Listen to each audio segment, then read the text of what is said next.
ए का उच्चारण यानी प्रोनाउंसिएशन क्या बोलता है।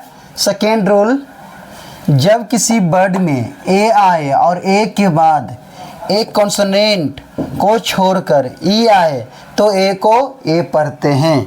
जैसे बी ए की बेक, पहले देखो क्या ए के बाद एक कॉन्सोनेंट है और कॉन्सोनेंट के बाद ई है और ई को हम लास्ट में क्या करते हैं, नहीं पढ़ते हैं। तो क्या होता है, उसका उच्चारण लेकिन चेंज होता है, प्रोनाउंसिएशन क्या होता है, चेंज होता है। ऐसे दो अक्षरों के बीच में हमने बताया था कि जब दो कॉन्सोनेंट के बीच ए रहता है तो हम उसे आई पढ़ते हैं। तो ऐसे तो बैक हो जाता, लेकिन जब यहाँ ई आ गया तो यहाँ पर क्या हो जाएगा, इसका उच्चारण ए हो जाएगा। बी से ब और का bake,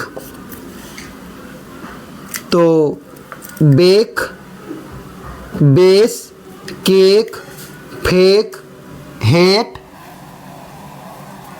S A M same, D A T date, L A T late, M A K E make.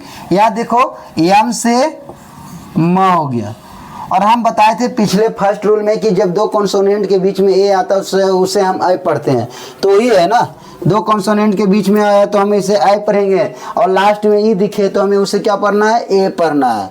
तो लास्ट में ई को तो पढ़ते ही नहीं हम, ए तो हमेशा कोई भी वर्ड में लास्ट में ई रहे तो उसे हमें नहीं पढ़ना है, बल्कि क्या करने, उसका प्रोनाउंसिएशन यानी उच्चारण चेंज हो जाता है, क्या होता है, ए में बदल जाता है। तो या में की मेक।